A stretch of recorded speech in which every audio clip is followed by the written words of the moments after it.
Is it your decision today to testify? Yes. Welcome to court resuming on Wednesday, January 28th for day 8 of the Banfield case. Court was closed Monday, Tuesday, resumed Wednesday. The court told the defense, hey, buddy, you're going to need to get organized. So Friday, they recalled Miller. They called their tech expert, private investigator to say that there was no catfishing, Litsky. They called an audio expert. They didn't have the foundation for the audio expert to do their expert analysis. So they called him and then said, just kidding, we're going to have to do this again some other time. And then they began the day to day. So this is a continuation of the website activity that was occurring on the laptop on this particular date and time. If we look actually at the first 5 rows, and there's some repetition here, but we see activity. We see the kid-friendly resort search. We see the 21 best family resort searches that we discussed earlier, both at 9:34, 17 seconds apart. And then we have a gap. We saw Telegram being used from 9:35 to 9:37. And then here, this highlighted artifact in 9:37 and 45 seconds, we have what I would call an immediate resumption of the vacation destination searches right after the Telegram conversation was completed and the Telegram app was closed. So this is a analysis from Mrs. Banfield's mobile device, her cellular phone. This is a message to Mr. Banfield's device at 11:01, approximately 11:02 p.m. If we look, we can see the highlighted row. If we look above that, we see the last activity on the device, at least with regard to communication, that occurred at 9:51 p.m. So there's a gap, at least in communication, on the mobile phone until about 11. The message that was sent through Facebook messaging was a link to Royalton Resorts Punta Cana website. So we saw that was the last artifact observed on the laptop. So I see connectivity. I see searches. We saw almost 90 minutes of searches, mostly for resorts in the Dominican Republic on the laptop. And now the first thing we see within minutes of the end of the activity on the laptop is a message related to those, I'd say related to those searches on the phone. We are still in the direct examination of the defense expert who they recalled, who testified all day Friday. Half of what was testified to was repetitive and redundant to Friday. And at the closer to lunch end, they are now at the evening of February 23rd discussing what was going on between devices. There were Google searches regarding the Dominican Republic and kid-friendly resorts. Christine Banfield was at times using her phone. It is unclear to me if the searches that they are saying are from the laptop are synced, because all of the Google searches are connected to Christine Banfield's regular Gmail account, not the second Gmail account with the numbers. And we haven't seen the end of the slides that they've been putting up to see if it indicates that it's synced or not. So I have questions there. The defense was just starting to ask about what Juliana was doing on her device at the same time Telegram messages are happening between Joseph Ryan and the Anastasia user on Telegram.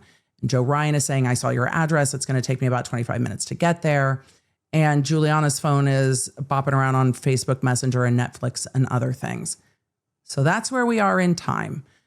As they got to what's being done on what devices, it is not any more clear than it was on Friday. But as we are getting closer in time to who's doing the searches for the Dominican, I think the defense is going to try to argue, see, she was doing the searches for the Dominican, and then Christine Banfield's phone took one of those search links and Facebook messaged it to Brendan Banfield's Facebook Messenger in very, very quick succession to the Telegram chats that were happening. I still have a question about the syncing, but we will see. This is where the defense is going to try to show that the user of the laptop, the user of the Fetlife account, the user of the Telegram is all Christine Banfield. And sir, based upon all of these exhibits that you've now explained to the jury, did you have an opportunity to come to a opine about the devices that were being used this day to a reasonable degree of scientific certainty? I did. And can you explain to the ladies and gentlemen of the jury what that opinion is? I believe Mrs. Banfield was awake that morning. Objection, calls for speculation. Sustained, we have to stick with the devices. Yes. Mrs. Banfield's laptop was manipulated at a point where other devices had left, I believe, had left the residence, and before anybody, to include Mr. Ryan, had arrived at the residence. Thank you, sir. Christine Banfield's cell phone is never used to further this scheme, correct? That's inaccurate. Oh, I'm sorry. Can you tell us where Christine Banfield's cell phone was used to communicate on Fetlife or Telegram? It was used for Fetlife on February 14th, 2023. You had not testified to that before. I'm sorry. When was it used on February 14th? Just after midnight. The phone, Christine Banfield's cell phone. The same model cell phone, yes. Ah, okay. A Samsung S21 was used on Fetlife on January 14th. Correct. Okay. Brendan Banfield and Christine Banfield have the exact same model number. And Fetlife doesn't seem to have IMEI. It just seems to go make model. There's two of the same make models. To the best of your recollection, did you testify that 1108 CBRN is logged on, and then from that point we move forward to chats with Fetlife? It sounds accurate, yes. Okay. At 11:58 that same night, Christine Banfield's phone sends a text message to Brendan Banfield, I think it's Facebook Messenger again, saying that she's going to bed, bring up the toilet paper, and Brendan responds, "I'll be up in a couple," correct? I remember that, yes. Okay, and then we see that Christine's phone, again, the phone, continues to browse Sheen, nursing schools, and pens, right? Sounds familiar. Okay, meanwhile, literally 2 minutes later, Telegram is in use on the laptop, correct? Sounds accurate. Right, so on the dot, midnight, that Telegram call takes place on the laptop. 2 minutes after her husband says, "I'll be up in a couple." Correct? Sounds accurate, yes. Okay. Moving to February 21st, this one didn't fall into your timeline, but did you see the Google return? And let me just show you Commonwealth's 243, Judge, I would offer at this point in time. And we can see that we've got the extraction, we've got the dump data, and then we see that this is a search performed on Google by Mr. Banfield's phone on February 21st, 2023 at 11:35 a.m. searching delete your activity, Android, Google account help. Is that correct? It is. And you were able to register from this document the activity of Christine Banfield's cell phone on the morning of the murder. Is that correct? Yes, I see that. Judge Commonwealth would offer this as Commonwealth's 209. Any objection? No. Okay, 209. Okay, and we can see from this document that at 6:46 a.m., Christine Banfield's phone is shut down, correct? This would indicate that a shutdown profile. Right.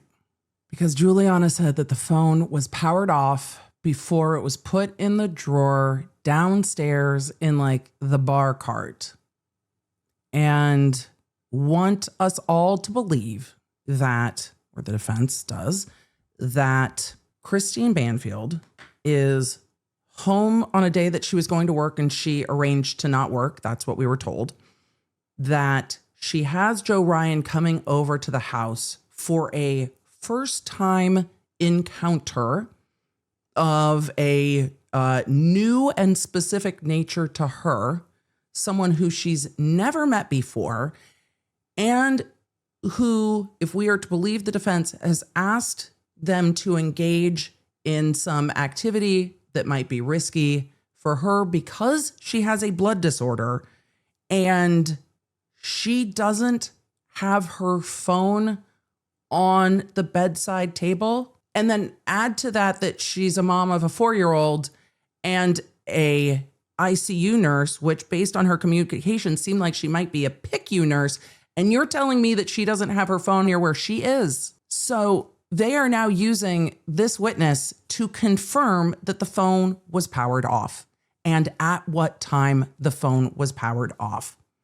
At 6:46 a.m., Christine Banfield's phone was powered down. Did you notice that on January 13th and 14th, there was no activity on Fetlife or on Telegram while Juliana and Mr. Banfield were out of state?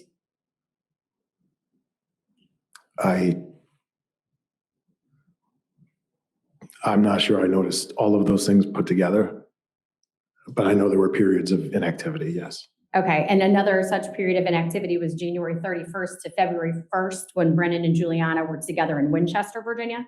That I am more familiar with, yes. At the afternoon break, the witness who has been on the stand for days is finally done.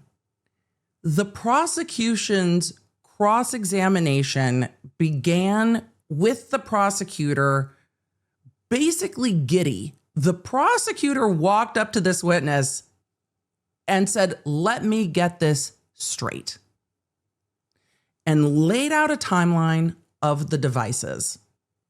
And when she got to the end of her cross, very notably pointed out the 2 time periods when both Juliana and Brendan Banfield, the defendant, were out of the home together. One in New York, one in a work trip. Both of those trips were after the Fetlife account was opened, after the second Gmail was opened. And there was no activity on Fetlife or Telegram during the period of time that both Juliana and Banfield were out of the home. Christine is home. When they went to New York, they took Valerie with them. So Christine is home. Everyone else is out of the house. 0 activity on Fetlife, 0 activity on Telegram. And when she asked the expert about that, he went, "I hadn't quite connected it like that." And it was one of those moments in trial that is fairly rare, where the expert was absolutely stopped by cross-examination, just stopped in their tracks. And what is even more stunning to me is that it looks like that expert has been sitting in court for days. It came up with other witnesses. This is not the first time we've heard this. It was asked, I believe, of Miller in cross-examination. We heard this from other witnesses, which means it's probably in Miller's report as well. So, days of testimony where the defense sidestepped the issue. Look, Brendan Banfield's not in the house at the time that the Fetlife account is talking about whether you like a nurse in scrub. But Juliana's devices are there. Now, you met when you were 18, so how long were you together, including your non-married life and married life? About 19 and a half years. And how would you characterize your relationship with Christine? For the most part, we were pretty inseparable. We were together the entire time. We didn't break up at any point. We were from college to our first jobs after college, to buying our first house together, to marriage, to getting a dog and a second dog, and And then moving down here, we were always together, always planning for the future. This was part of our life. How did you observe the relationship between Christine and Valerie? Christine loved Valerie very dearly. And Valerie was very attached to her mother. It was tragic, their separation, but when Valerie was always very excited as soon as Christine would get home from work, she would run up to her mother and say, be happy, and call her mama. And, they spent quite a bit of time doing art-related projects. Christine would often bring Valerie to dance when she was not working. Now, did you love your wife? Very much. Did you want to continue your marriage with your wife? Yes. Do you love your daughter, Valerie? More than anything. When was it that this turned from a working relationship to something else? In August of 2022. Okay, describe for the ladies and gentlemen of the jury how that happened. So in August, Juliana and I were home alone. I had to work on both Saturday and Sunday. So I believe the original day was a Friday. Christine and Valerie were in New York, and Juliana started texting me while I was preparing food in the kitchen. It was an unusual text conversation in terms of that Juliana was complaining about her dating activity and the people that she was seeing at the time.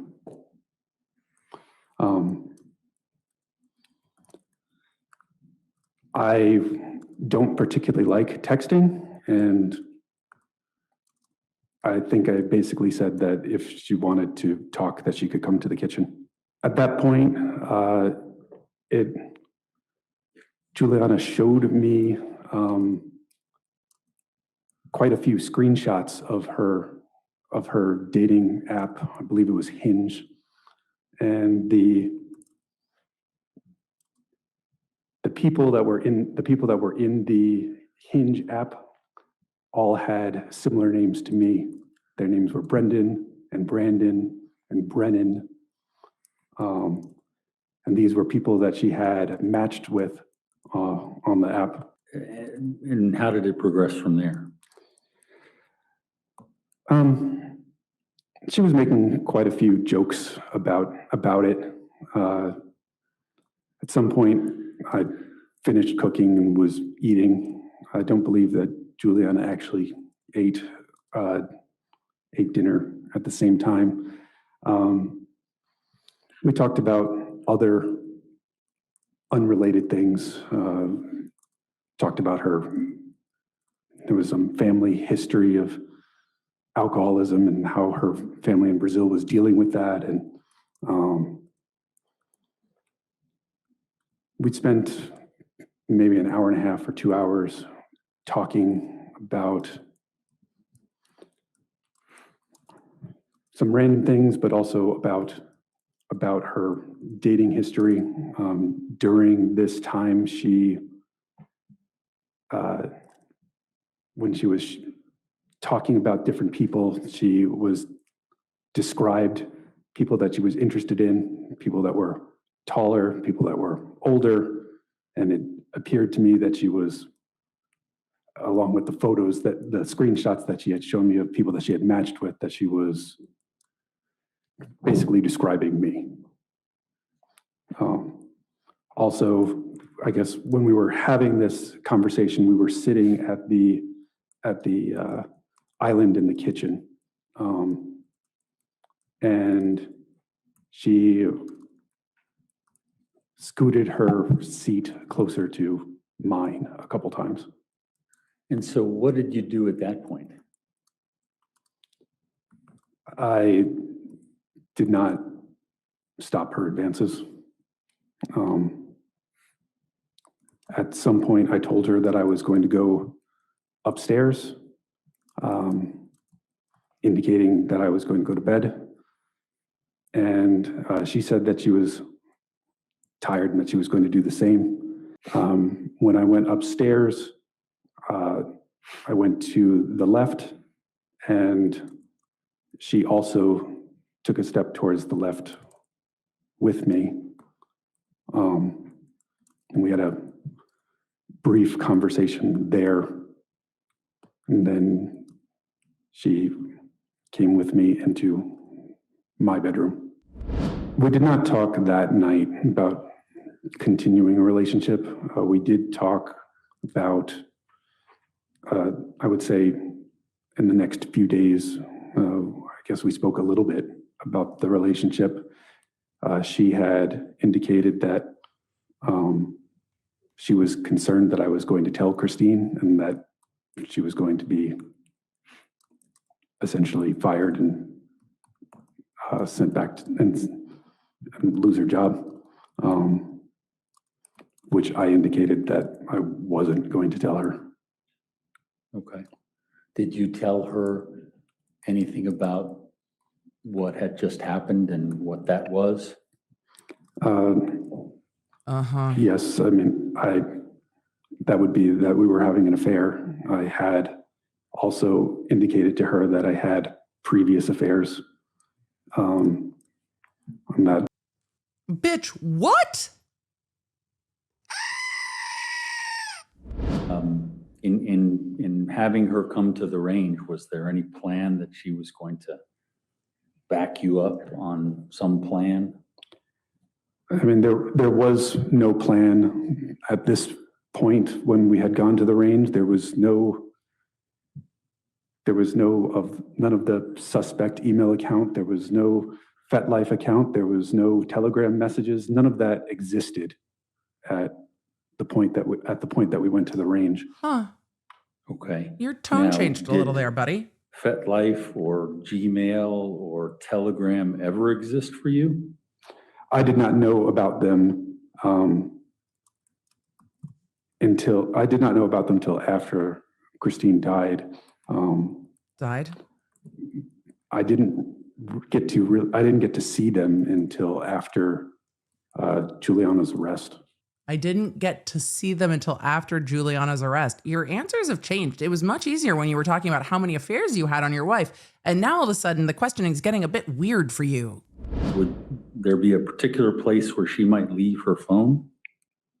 I mean, her phone was basically always connected to her. It wasn't. What's that you say? You're telling me that the PICU nurse always had her phone with her? Shocking, I tell you. Shocking. I am stunned that she basically always had her phone with her. Except for this morning when her phone got turned the fuck off and then was in a middle drawer in the bar cart down in the kitchen near the door.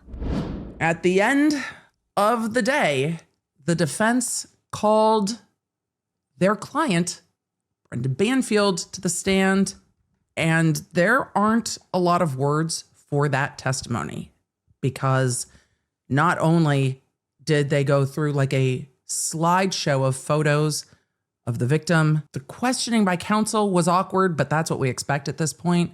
The answers of Brendan Banfield are going to speak for themselves because there are some points of his testimony that are very easily answered, very clear and linear conversations. And there are some things in there that are just really difficult for him to answer. He's not quite clear.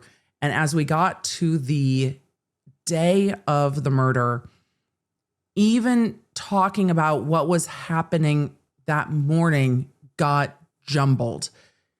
The defendant talked about their daughter, Valerie, running down the hallway and kind of bounding into the bedroom. And then at another point said that no, he was carrying her to give her to Juliana to get ready for the day. And she was limp. That was his word, not mine. And that Juliana kind of had to coax her awake and then start getting her changed to go to the zoo. Well, is it a bounding 4-year-old running down the hallway with footsteps that you were describing? Or is it a very sleepy 4-year-old who you are carrying down the stairs in your arms and then to the nanny who is then coaxing her awake? Which is it? And that wasn't the only time that we saw that in his testimony. He also talked about how his physical affair with the co-defendant Juliana began. That was something. And then after that affair began, he discussed with her that no, this was just an affair, that this would not be a relationship. And in fact, he has lots of affairs. And that maybe Christine knew about 2 of the affairs and they had gone to marriage counseling, but also that she was having an affair or had affairs, which he didn't get much into more. And I think the prosecution probably would have objected if he had, because Christine's not here to speak for herself and there's nothing to corroborate that. But then he was explaining that sometimes she worked away from home for a week at a time. And sometimes he worked away from home for time. And then as he started to talk about the morning of the murders, if you go back and watch his testimony, watch how he answers when he's talking about getting his things together for work, and watch how he answers when he's talking about what people were doing.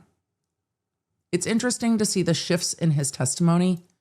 It's interesting to see how he testifies about all of the affairs that he had and how he testifies about how Juliana was coming on to him and flirting with him and showing her interest in taking their relationship beyond him being her boss that she lives with.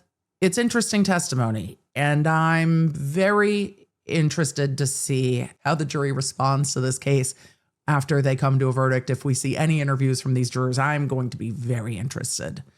And it sounds like they are maybe planning on closing arguments for Friday. So fingers crossed. And I guess tomorrow, maybe the defense will be done with their case and we will see the rest of the defendant's testimony, because they broke at the end of the day, right around the time that we were getting to the defendant driving back to the home after Juliana called.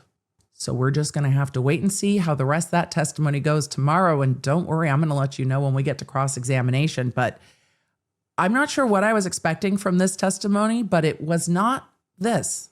Thanks for joining me. If you enjoyed this episode and don't want to miss updates on your favorite cases, you're going to need the Law Nerd app at lawnerdapp.com. That way you can stay in the loop on the cases that matter most to you, and you never know when you're going to catch feelings for a new case. So make sure you get it for free on iOS and Android. Thank you for being here, and thank you for being a Law Nerd.